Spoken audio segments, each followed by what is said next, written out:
Step into the tumultuous year of 1977, where a gripping tale of desperation and audacity unfolds. In a shocking turn of events, Tony Kiritsis, driven by a turbulent mix of frustration and resentment, takes a mortgage broker named Richard Hall hostage at gunpoint.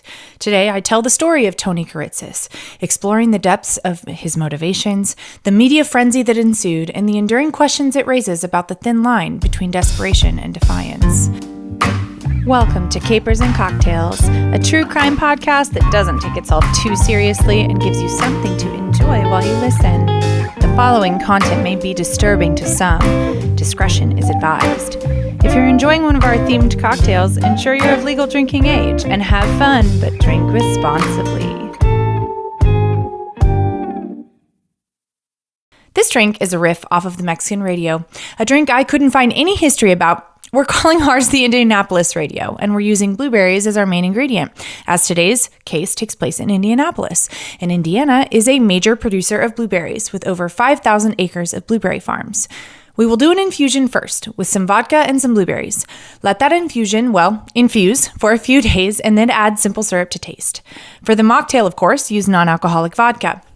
When you're making the cocktail, take 2 parts tequila, 1 part of the homemade blueberry liqueur, half a part campari, and 2 dashes of bitters. Add to a shaker with ice, shake until well combined, and strain into a freshly iced glass. For the mocktail, take 2 parts non-alcoholic tequila, link in the bio for my fave, 1 part of our non-alcoholic blueberry liqueur, half a part grape juice, and 2 dashes of bitters. Add that to your shaker with ice, and shake, strain, and then enjoy. This is actually one of my favorite mocktails of the season. I encourage you to check it out, drinker or non-drinker. Tony Kiritsis was a second-generation Greek born into a modest Indianapolis family. He had 3 brothers and a sister. When he was 7, Tony took his first job, working with his siblings at the family ice cream shop, Dantros Ice Cream Company. His friends would say he'd been working ever since. Work was the closest thing he had to a hobby. His older brother James would say, quote, "All he knows is work. We've worked hard all our lives," end quote. After he graduated from Ben Davis High School, Tony went into the Army, where he reached the rank of corporal and spent some time as a small arms instructor at West Point. After his stint in the Army, he managed a trailer park for a while and then began a series of jobs with auto dealerships. An acquaintance would describe him as, quote, "always helpful and kind to his neighbors, a hard worker and a strict law and order sort of man," end quote. Tony was known to have some quirks. He would often walk around the trailer park carrying a shotgun to enforce the 5-mile-per-hour speed limit in the park. He'd had some various run-ins with police, one for shooting at one of his brothers, once for threatening to shoot another brother and his sister, and another time for barricading himself in his house and demanding $50,000 from his family. Tony was also described as often charismatic, a complicated emotional character for sure. Tony's mom died when she was 41 years old, and his brother thought that this may have started his downward spiral.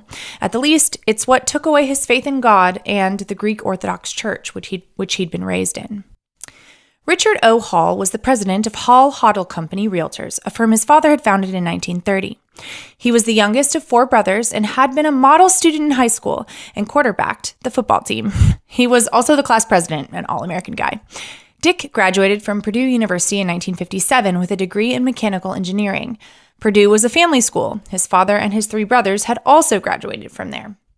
Dick, at the time, was married with 4 children. He was an amateur pilot and a golfer. A close friend would say, quote, "Dick has an emotional stability about him where he's able to stay calm in a raging storm about him," end quote. Good thing, too. Because on the frigid morning of February 8th, 1977, the then 44-year-old Tony had an appointment with Dick at the Hall Hoddle Company Realtors at 129 East Market in the middle of downtown Indianapolis. Tony, who had been planning this moment for at least 3 years, was livid. He was convinced that Dick and the realtor company was cheating him, and he was no longer going to take it. Employees at that time didn't take much note of this burly man with sideburns coming in with a long box at 8:30 a.m. Tony walked into Dick's office, again, nothing unusual. But a few minutes later, Dick walked out of his office with the barrel of a sawed-off shotgun wired to the back of his neck. Holding the trigger and walking out behind him was Tony, who wasn't just holding the trigger, but he'd also wired the trigger to a ring on his index finger. Shoot Tony and Dick would be shot, otherwise known as a dead man's line. It was enough to keep the police from trying to do anything quickly. Tony forced Dick out of the front door, and they stepped outside into near zero temperatures, both of them just in their shirt sleeves. Tony started marching Dick west on Market to Pennsylvania and then south towards Washington Street as passersby gaped, unsure of what to do. It wasn't long before police showed up, mostly because Tony himself had called them when he was in Dick's office. He wanted police there. Once the strange procession made it to Washington Street, Tony headed west down the busiest street in downtown Indianapolis. Police were running ahead of him, trying to get people just out of the way and into their businesses to lock the doors. When he got to Senate Street, Tony got into a police cruiser and had Dick drive. The police cruiser headed north, lights flashing, with police in close, albeit slow, pursuit. Tony had Dick drive to his apartment complex, Crestwood Village Apartments. On the way up to his third-floor corner apartment, he warned the police that he'd rigged explosive to the doors and windows. They believed him and evacuated all the residents from the building. For the next 63 hours, the two men were barricaded together inside the apartment. Tony took the gun off Dick's neck and chained him to his bed. And then Tony went wild. He called everyone he knew. Police actually kept getting busy signals because Tony was talking to friends and also random strangers who had gotten his number from the phone book. During this time, he frequently called WIBC on 1070 AM newsman Fred Heckman, who broadcast his wild statements, one of which said in part, quote, "I've been an angry man for 44 years. Nobody had the adversity that I had. But in spite of that, and without arrogance, and without putting my friends down or the general population down, and without being egotistical, I am the strongest man mentally that I know, the soundest man that I've ever met," end quote. Sure, okay, makes sense. He told Dick's wife about Dick, quote, "As much as I hate that son of a bitch, I can't hurt him," end quote. Tony was angry and he had demands. The biggest was a release from a $130,000 or about $644,000 today loan. Tony had a piece of property that he owned by the winter of 1977, 17 acres in Indianapolis, and he had been trying to negotiate a sale to developers, but he had a payment due in less than a month on his mortgage. He thought that the mortgage company was sabotaging those efforts to get it sold. Hall Hoddle Company realtors drew up release papers immediately to get Dick out. But that wasn't enough for angry Tony. He also wanted them to apologize to him publicly and in writing and admit that they had tried to steal his land. And of course, he wanted immunity from arrest or any civil liability as a result of his abduction. The first night, Clifford Chapman, a representative of the mortgage company, read an apology and admission of guilt on a local television news broadcast. But later, as he answered reporters' questions, Clifford really shot the pooch by denying everything and just saying that he was trying to get Dick out alive. On the second day of the standoff, Marion County prosecutors offered Tony full immunity from prosecution if he would release Dick unharmed. But even that wasn't enough. 61 hours into the siege, at 10:29 p.m., Tony tethered Dick back to the gun and came out of the apartment and into a crowd of police officers, reporters, and I would presume people who lived in the apartment and wanted to go home. He yelled, quote, "Stand back or I'll kill this SOB. I'll blow his GD head off," end quote. At one point he shouted, quote, "Get those cameras on. I want people to see this man," end quote. He had written a statement for Dick, but the wire was tied so tightly against his neck, Dick could only choke out about 4 words before Tony grabbed the statement back out of his hands and delivered a profanity-ridden speech for a solid 23 minutes. He launched into a scathing rage about the mortgage company and what they had done to Tony. At one point, he declared himself a goddamned national hero and got so emotional that some journalists thought he was going to shoot Dick right there, so they actually stopped the live broadcast. The police had put a plan in place. If the police chief, Bill Fisher, pulled his handkerchief out of his pocket, it would signal to start the plan. Bill would put the gun behind Tony's ear and shoot him, while another officer jammed the gun that was pointed towards Dick. Bill reached into his pocket for the handkerchief 3 times, but put it back each time. And why? Well, for Tony, there was nothing left to do. All of his demands had been met. At 11:15 p.m., surrounded by police, Tony unwired the shotgun and released Dick. Then fired a blast out of an open sliding glass window to, prove a point. Dick was rushed away and into a waiting ambulance to Wishart Memorial Hospital. And despite his harrowing ordeal, he was relatively unharmed. He told the press, quote, I'm fine. I want to go home and see my wife and family. I want to thank everyone. I'm fine, end quote. And even though Marion County prosecutors had offered Tony full immunity, You can't make anything made under the threat of a gun legally binding, so of course Tony was immediately arrested. He was charged with kidnapping, inflicting injury in the commission of a felony, armed robbery, obtaining a signature by threat, commission of a felony while armed, committing a crime of violence while armed, and disorderly conduct. Tony cooperated fully with a pretrial psychiatric evaluation, most of which showed no evidence of psychosis and concluded that he was sane. The prosecution were prepared to argue against Tony's claims that he had been defrauded in a land deal by Richard, but the defense that this was an act of someone who was not in his right mind was instead presented, despite the pretrial evaluation. The evidence presented by the defense at trial was that Tony was in what was termed as a paranoid delusional state when he committed the kidnapping. For his part, Tony said he never wanted anyone to get hurt and apologized several times for what he'd put Dick through. The media coverage of the case was unprecedented. The terror of the kidnapping was televised directly into the homes of millions of Americans, but it didn't go exactly as you might think. It was in the middle of an Indiana Pacers game on October 21st, 1977, that during a 10 p.m. break in the game, an announcement was made over the loudspeaker. Tony Kiritsis had been found not guilty by reason of insanity. A standing ovation and roar of cheers and loud clapping rang out in the Market Square arena. Public opinion was on the side of Tony. People saw him as an ordinary, hardworking man that had been exploited by the elite. They related to his anger and pain, and he became something of a folk hero. The presiding judge, Michael T. Dugan, had been surprised by the verdict. He did not believe the criteria for insanity had been met. The governor at the time, Otis Bowen, would say, quote, "We did want to make sure that Kiritsis was not going to be released, just like that.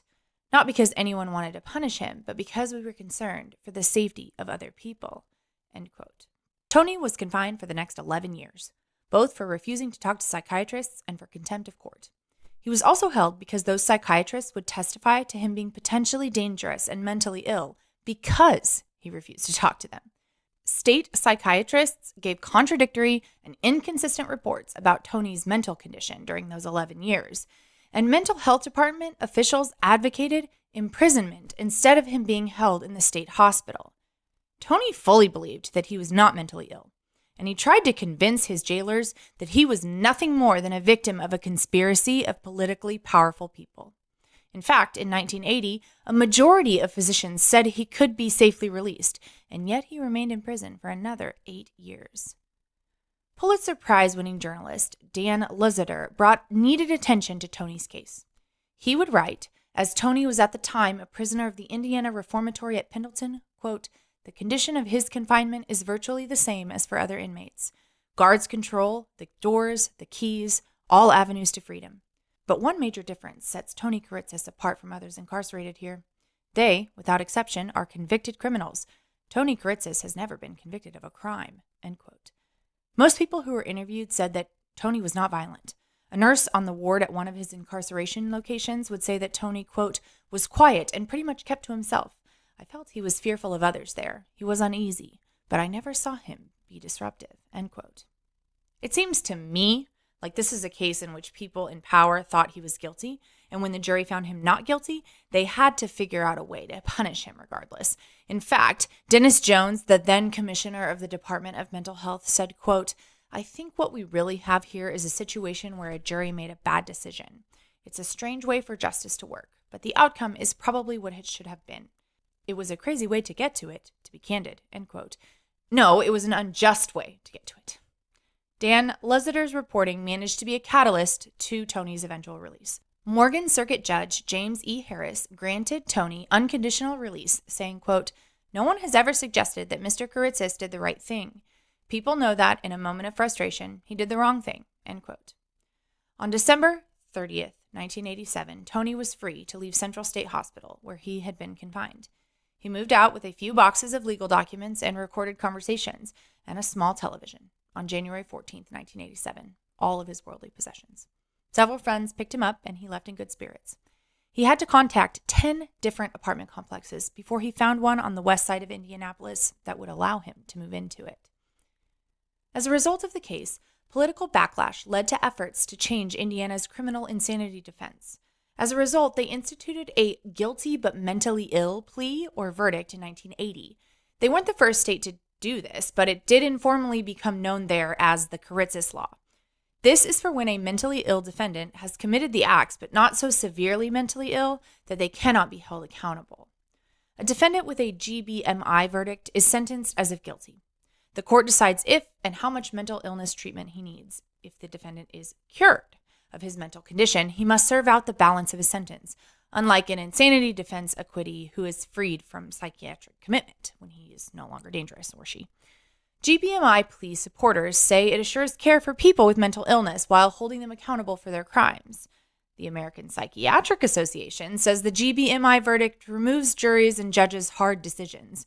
Their official statement says in part, quote, "While the guilty but mentally ill category may seem to make juries' jobs easier, it compromises one of our criminal system's most important functions, deciding how society defines responsibility.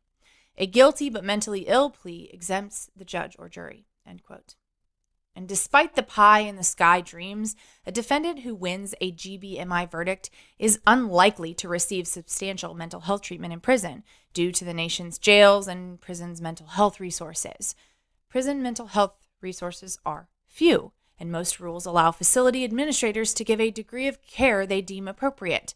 Therefore, inmates may not receive proper treatment. As of the year 2000, at least 20 states had guilty but mentally ill laws, including Indiana.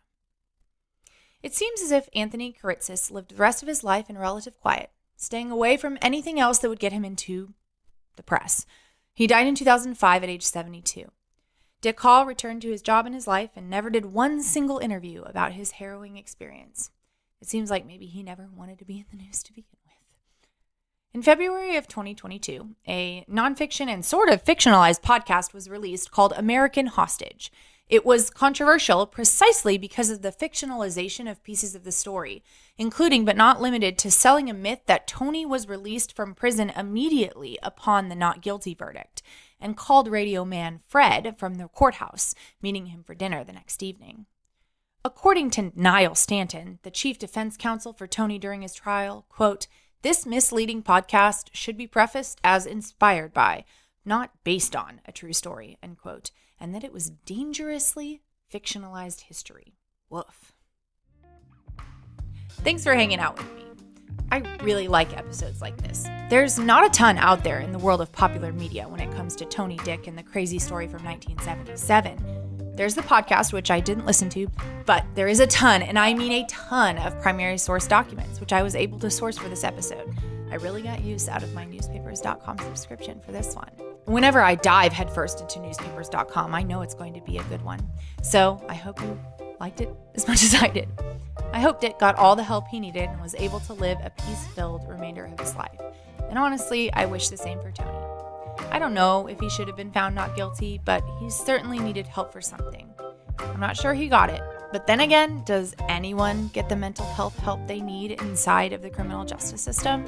Well, that's a whole different capers and cocktails. I'll see you next week. And remember, there are always alternatives to kidnapping your mortgage lender and ranting for the whole world to see.